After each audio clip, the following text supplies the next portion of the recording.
Welcome to the Yeah We Know podcast, part of the Morgan Knows Podcasting Network, and you will hear our actual show after this, but we had some big news today. Hulk Hogan dies at 71. If you're listening to this, I'm sure you know already that has happened. And, the four of us just kind of wanted to sit down and chat just for a few minutes about Hulk Hogan, what he means to us. Chris and Rod are with us as always, and then Cleveland Cripplers here as well.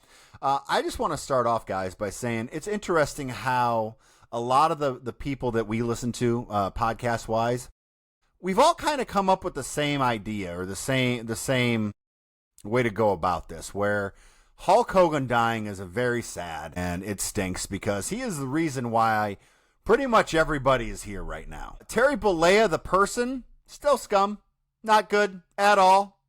But he's got a family, and he's got kids, and we want to just make sure that we, reach out to them. So we're separating right now the person he became, and maybe even behind the scenes person to the person that I grew up with. Ever since WrestleMania 3, I've enjoyed the Hulk Hogan experience throughout everything, no matter what. When he hulked up, it was the greatest moment ever. When he turned heel, it was the worst moment ever. That turned into one of the greatest moments ever.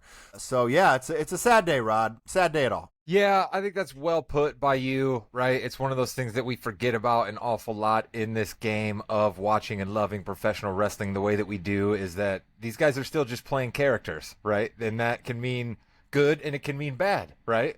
Terry Bollea is a guy maybe we all didn't want to hang out with in real life, but the character that he played on TV ended up becoming the most important person in professional wrestling television history, right? You can make some arguments about some other people that started out, right? Some behind the scenes folks that you and I don't know, but there's no doubt that the most important person that ever appeared on camera that allowed professional wrestling to get to the point where it is here in 2025 was Hulk Hogan.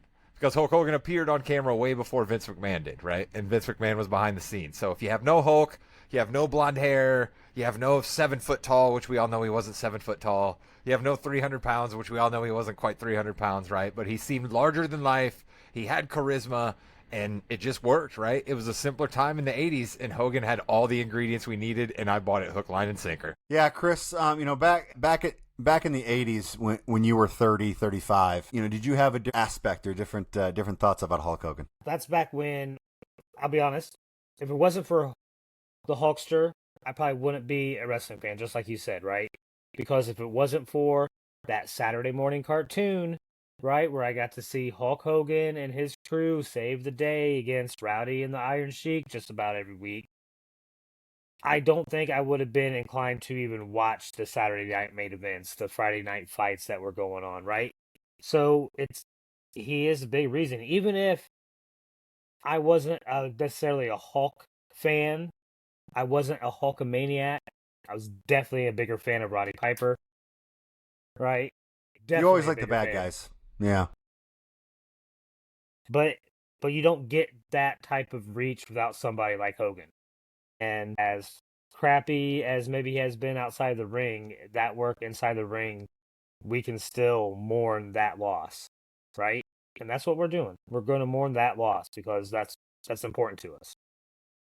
It is. The Cleveland Crippler rejoins us, and sorry, it couldn't have been on better notes here, buddy. But what are some thoughts you've had on Hogan? Well, I'm going to echo what Chris said. He's the reason why I got into wrestling, why I started watching Saturday night's main event, watching the stuff on Saturday mornings even, where I fell in love with him and like a team like the Road Warriors.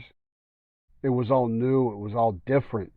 And it's probably the same sentiment as you'll hear all over the world. Without him, I'm not watching wrestling. And without him, there's a lot of things that I'm not interested in. I'm not going to watch crappy B movies. I'm not going to watch things like that. So may he rest in peace. As a wrestler, may he rest in peace. So you're not running out to rewatch Suburban Commando? No. I'm watching No Holds Barred, though. No Holds Barred was fantastic to this day. I really thought about throwing on Mr. Nanny because I saw that on one of my feeds. So I was like, maybe. Oh, I forgot about Mr. Nanny. They took a character from a movie. The guy in the movie was an actor who was short, by the way, and made him a giant and made him a person who fought Hulk Hogan on a pay-per-view. I mean, crazy that's where we were, because it would never happen now where you have stars fighting on pay-per-view. Like, who does that, right? Yeah, who shows up at every PLE and has the belt? You know what I mean? Like, we had his name in the wrestling parlance recently, right? We all thought that Roman Reigns was going to go for the Hogan record and did not quite get there. So that's one thing that Hulk still has, right? The next time somebody has a really, really long run, which we've talked about before, I don't know that we'll ever see somebody have that long of a run ever again. So Hogan may get the chance to have that one be forever etched in the wrestling record books as his record. So I find it kind of amazing when you look back on Hogan, right? And you watch all of the early Hogan matches. You think to yourself, what was it about Hogan that got me? You know what I mean? Because it's hard, at least for me, to switch from what I like in wrestling now and what I liked in wrestling then, right? And all I can think about is what I like in wrestling now, and what Hulk Hogan was in the 80s. It's not what I like about wrestling now. So it's just like, it's that nostalgia. It's just like wishing back for a time when you were a kid and things were simpler.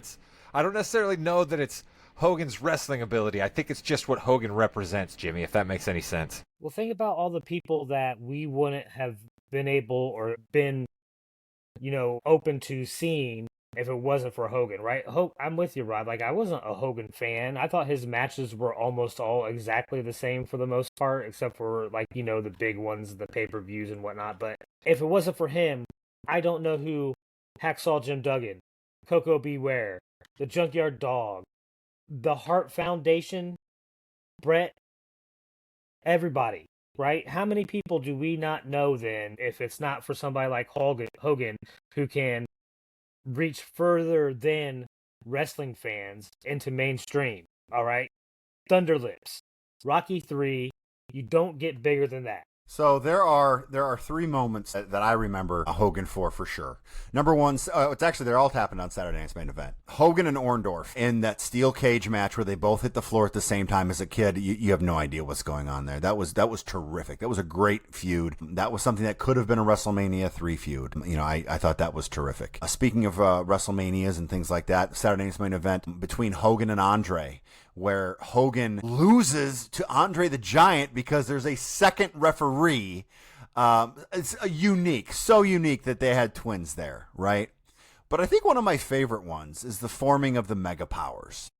When Honky Tonk Man takes that guitar and destroys Savage, Elizabeth is thrown to the ground.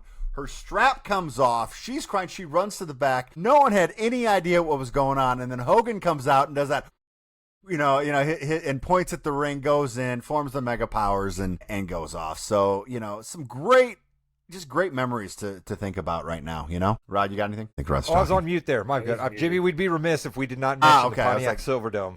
The Pontiac Silverdome, Detroit, Michigan, WrestleMania 3, when Hogan body slams Andre. I mean, when I was a kid, I literally thought it was not possible. I knew who Andre was. I knew who Hogan was. I was excited as all get out, right? When Andre took the necklace off of him, right? And Mean Gene standing there in a complete stupor. I had no idea what we were about to see. Never in a million years did I think we were going to see Hulk Hogan slam Andre the Giant. So I just remember my head almost exploding as a kid when that happened. And then Hogan getting on the motorized cart that rolled him all the way back from the ring to the way they did it in the Silverdome. That was good stuff, man. That's my favorite Hogan memory. Okay.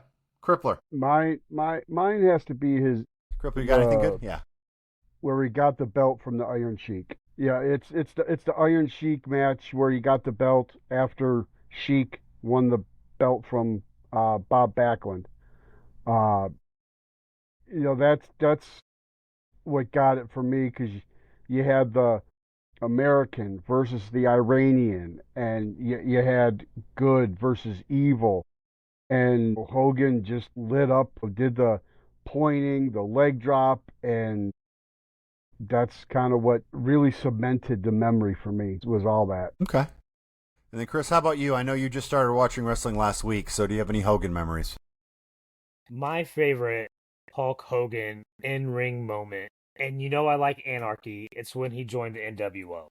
I know that's WCW, but think of remember the shock waves that went through wrestling when he turned and became the member of the NWO. It was Hogan is the unheard third of man. Hulk, Hogan is the third man. right?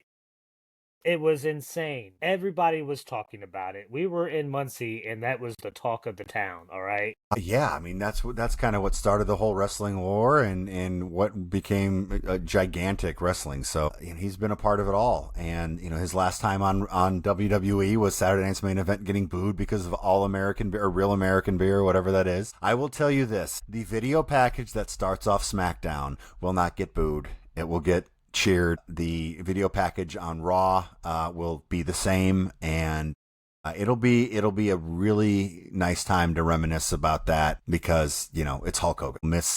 We will miss Hulk Hogan, and we wish everyone who actually knew him personally the very best. Anything else before we wrap up, gentlemen? Homework assignment. You can find on YouTube. You can find the Raw the night after Hogan wrestled The Rock. And he comes down to the ring still in his NWO stuff, and the crowd just absolutely pops. And there's 2 minutes where everybody's there.